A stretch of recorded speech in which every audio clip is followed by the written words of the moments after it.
So ಮಾಜಿ CM SM. Krishna ಅಂತ್ಯಕ್ರಿಯೆಗೆ ಈಗ ಸಿದ್ಧತೆಯನ್ನ ಮಾಡಿಕೊಂಡಿದ್ದಾರೆ. ಎಸ್.ಎಂ.ಕೆ ಅಂತ್ಯಕ್ರಿಯೆಯಲ್ಲಿ ಮುಖ್ಯಮಂತ್ರಿ ಸಿದ್ದರಾಮಯ್ಯನವರು ಕೂಡ ಭಾಗಿಯಾಗಲಿದ್ದಾರೆ. ಚಾಮರಾಜನಗರದಿಂದ ಸೋಮನಹಳ್ಳಿಯತ್ತ ಈಗ ಮುಖ್ಯಮಂತ್ರಿಗಳು ಪ್ರಯಾಣವನ್ನ ಬೆಳೆಸಿದ್ದಾರೆ. ಮಾಜಿ ಸಿಎಂ ಎಸ್.ಎಂ. ಕೃಷ್ಣ ಅವರ ಅಂತ್ಯಕ್ರಿಯೆಗೆ ಸಿದ್ಧತೆಯನ್ನ ಮಾಡಿಕೊಂಡಿದ್ದಾರೆ. ಈಗ ಚಾಮರಾಜನಗರದಿಂದ ಮುಖ್ಯಮಂತ್ರಿಗಳು ಹೊರಟಿದ್ದಾರೆ. ಮಧ್ಯಾಹ್ನ 2:30ಕ್ಕೆ ಸೋಮನಹಳ್ಳಿಗೆ ಮುಖ್ಯಮಂತ್ರಿಗಳು ತಲುಪಲಿದ್ದಾರೆ.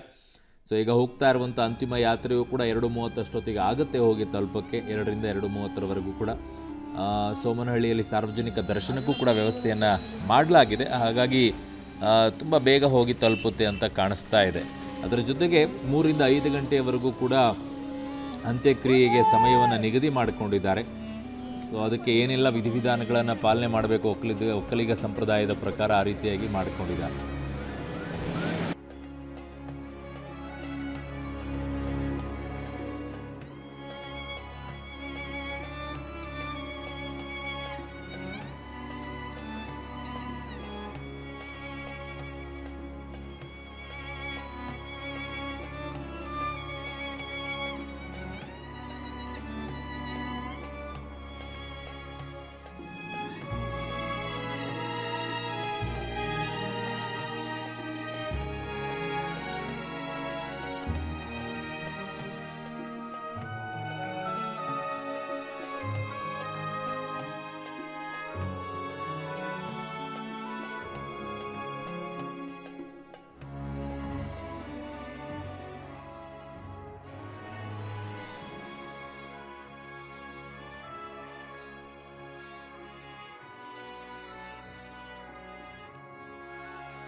ನಾನು ವಿರೋಧ ಪಕ್ಷದಲ್ಲಿದ್ದಾಗ ಅವರನ್ನ ಸರ್ಕಾರವನ್ನು ಅವತ್ತು ಅವರ ಮುಖ್ಯಮಂತ್ರಿ ಹುದ್ದೆಯಲ್ಲಿದ್ದಂಥ ಅದನ್ನು ಕಟುವಾಗಿ ಟೀಕೆ ಮಾಡಿ ವಿಧಾನಸಭೆಯಲ್ಲಿ ಮಾತಾಡಿದರೂ ಕೂಡ ಅವರು ಉತ್ತರ ಕೊಡುವಾಗ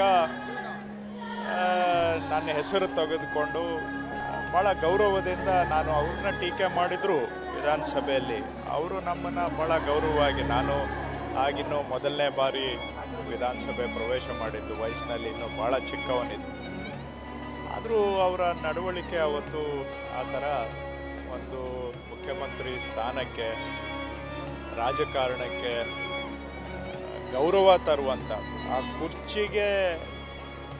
ಕುರ್ಚಿಯ ಗೌರವವನ್ನು ಹೆಚ್ಚಿಸುವಂಥ ರೀತಿಯಲ್ಲಿ ಅವರು ರಾಜಕೀಯ ಜೀವನದಲ್ಲಿ ಕೆಲಸ ಮಾಡಿ ಹೋಗಿರೋವಂಥವ್ರು. ಮತ್ತು ಒಬ್ಬ ರಾಜಕಾರಣಿ ಹೇಗಿರಬೇಕು ಅಂತ ಬಹುಶಃ ಶಾಶ್ವತವಾಗಿ ನಮಗೆ ಒಂದು ಚಿತ್ರಣವನ್ನು ಅವರ ನಿಜ ಜೀವನದ ಮುಖಾಂತರ ಬಿಟ್ಟಿದ್ದಾರೆ. ಹಾಗಾಗಿ ಅವರಿಂದ ನಾವೆಲ್ಲ ಕಲಿಯೋದು ಭಾಳ ಇದೆ.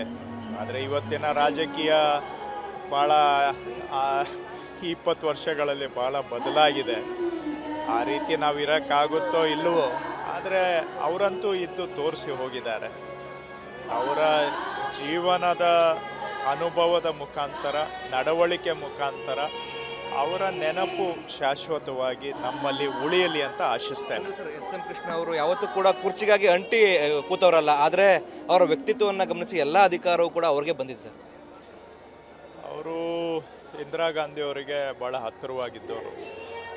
ಇಂದಿರಾ ಗಾಂಧಿಯವರೇ ಅವರನ್ನು ನೀವು ಕಾಂಗ್ರೆಸ್ ಪಕ್ಷಕ್ಕೆ ಬರಬೇಕು ಅಂತೇಳಿ PSPಯಲ್ಲಿದ್ದವ್ರನ್ನ ಕಾಂಗ್ರೆಸ್ ಪಕ್ಷಕ್ಕೆ ಸೇರಿಸ್ಕೊಂಡು 72ನೇ ಇಸ್ವಿಯಲ್ಲಿ MP ಮಾಡೋದ್ರಿಂದ ಹಿಡಿದು ಕಾಂಗ್ರೆಸ್ ಪಕ್ಷದಲ್ಲಿ ಅವರಿಗೆ ಎಲ್ಲ ಅಧಿಕಾರವನ್ನು ಕೂಡ ಕೊಡುವಂಥದ್ದು ಕಾಂಗ್ರೆಸ್ ಪಕ್ಷ ಅವರಿಗೆ ಮಾಡಿ, ರಾಜ್ಯದಲ್ಲಿ, ದೇಶದಲ್ಲಿ ಯಾವುದೆಲ್ಲ ಉನ್ನತ ಸ್ಥಾನ ಪದವಿ ಕೊಡಲಿಕ್ಕೆ ಸಾಧ್ಯ ಕಾಂಗ್ರೆಸ್ ಆಶ್ರಯದಲ್ಲಿ ಅವರಿಗೆ ಅಂತಹ ಎಲ್ಲ ಅಧಿಕಾರ ಅವಕಾಶಗಳು ಸಹ ಸಿಕ್ಕಿದ್ದನ್ನು ನಾವು ನೋಡಿದ್ದೇವೆ.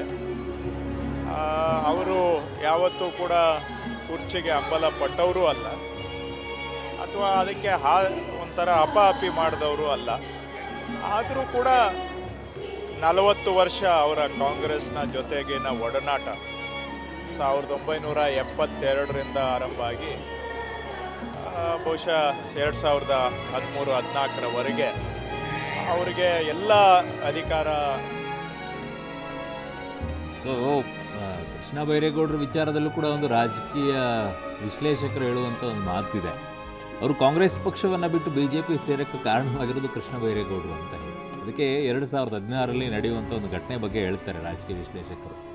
ಏನು ಅಂತಂದರೆ 2016ರಲ್ಲಿ ರಾಜ್ಯಸಭೆಗೆ SM ಕೃಷ್ಣ ಅವರನ್ನು ನೀವು ಬನ್ನಿ ನೀವೇ ನಿಲ್ಲಬೇಕು ಅಂತ ಹೇಳ್ತಾರೆ ಸೋನಿಯಾ ಗಾಂಧಿಯವರು. ಬಟ್ ಕೃಷ್ಣ ಬೈರೇಗೌಡರು ಇನ್ನೊಂದು ಕ್ಯಾಂಡಿಡೇಟನ್ನು ರಾಜೇಗೌಡ ಇರಬೇಕು ಅನ್ಸುತ್ತೆ, ಅವರನ್ನು ಕರ್ಕೊಂಡು ಬಂದು ರಾಹುಲ್ ಗಾಂಧಿ ಮೂಲಕವಾಗಿ ಆಯ್ಕೆ ಮಾಡ್ತಾರೆ. ಹಾಗಾಗಿ ಅದು ಬೇಸರ ಆಯಿತು ಅಂತ ಹೇಳಿ, ಒಂದು ಪ್ರಧಾನಿ ಹುದ್ದೆ ಸಿಗಲಿಲ್ಲ ಅನ್ನೋದು ಒಂದು ಬೇಸರ, ಇನ್ನೊಂದು ಕಡೆಗೆ ಈ ಬೇಸರ ಅಂತ ಹೇಳ್ತಾರೆ ರಾಜಕೀಯ ವಿಶ್ಲೇಷಕರ ವಿಶ್ಲೇಷಣೆ.